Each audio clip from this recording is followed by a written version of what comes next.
If you're searching for the fastest way to learn the Arabic language and you are tired of feeling lost, overwhelmed, or stuck in endless grammar explanations, this video is for you because I will teach you how to learn the Arabic language as fast as how I tie my turban before I talk to you. You know, most people who try to learn Arabic never fail because Arabic is hard. You know what they fail? Is because they start in the wrong place with the wrong things. In this video, I will take you deep into the classical scholarly books and extract for you clear guidance from scholars like Ibn Faris, like Ibn Khaldun, to answer one critical question. How should you start learning Arabic if you want real progress as fast as possible? This is not theory, this is not modern guessing. This is Arabic language learning explained by scholars who understood language at its roots. I will show you why so many students of knowledge learning the Arabic language as beginners, they get trapped in a never-ending, never-progressing cycle of grammar. They study rules, they memorize terms, but they never speak, they never understand, and eventually they give up. Instead, you will see what scholars themselves emphasize first and how to build Arabic step by step until you can understand the Quran and the Sunnah directly without a translator. That's our goal as Muslims. Before we begin, a quick note for those who are serious of you to learn the Arabic language.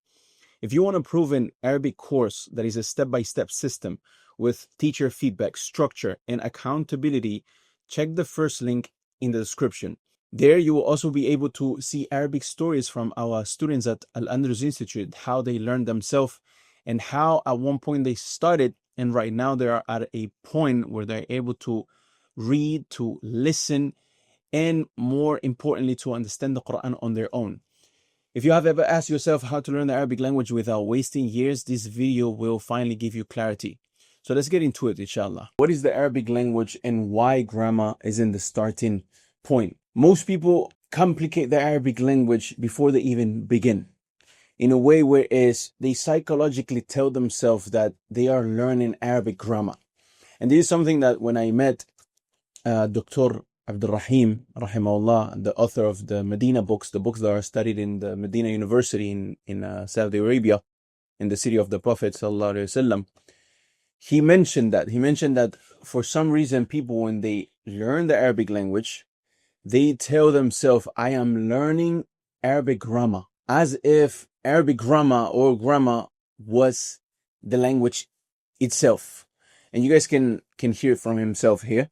You see, in languages, you ask people, what language are you learning? He says, I'm learning Spanish, I'm learning French, I'm learning Russian. But if you ask a man who's learning Arabic, he doesn't say, I'm learning Arabic. He says, I'm learning Arabic grammar. There's a mindset which is wrong. So they enter Arabic as if it's a math subject. Rules first, charts first, i'rab first, terms first. And what happens is that they feel like Arabic is too hard. They quit before they even say a basic sentence.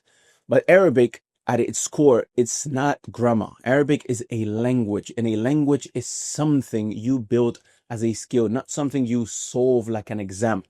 You don't need to understand every rule to start communicating. You need to start acquiring words first, using them, and then building a real ability inside of you, your tongue, a trait that is part of you now. Is rasikh عندك, is thabit, is part of you. That's why the scholars, when they speak about the language, they speak about two things: vocabulary and the laws or qawaneen, or yani the rules that organize vocabulary, that puts together in a sentence to make sense of that vocabulary. Not the terms first, the qawaid, the principles first, then maybe words later. And that brings me to the quote that proves this phenomenon that I'm saying, by a scholar from hundreds of years ago, considered as a Arabic language scholar. Now, this scholar, his name is Ibn Sida al-Andalusi. He was one of the scholars from Al-Andalus, and he's considered a scholar in the Arabic language. He has his own dictionary, and he is one of the references when it comes to the Arabic language, the classical Arabic language found in the Quran and the Sunnah. He says اللسان ليس مقصورا على اللسان والعربي فحسب بل هو حد شامل له ولكل لسان وهو ضربان أحدهما حفظ الألفاظ الدالة لكل لسان وما يدل عليه لشيء منها وذلك كقولنا طويل قصير عامل عالم جاهل والثاني and the second thing والثاني في علم قوانين تلك الألفاظ ومعنى القوانين أقاويل جامعة تنحصر في كل واحد منها أشياء كثيرة مما تشتمل عليه تلك الطريقة حتى يأتي على جميع الأشياء التي هي مصوغة للعلم بها أو على أكثرها.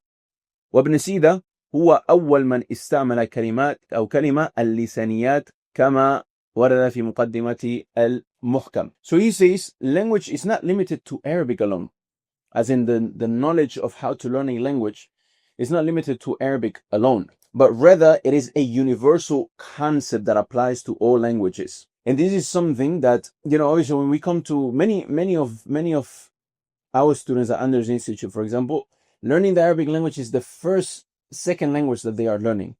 They know two languages now, or they know one language, which is their mother tongue, and the second language, which is learn the Arabic language.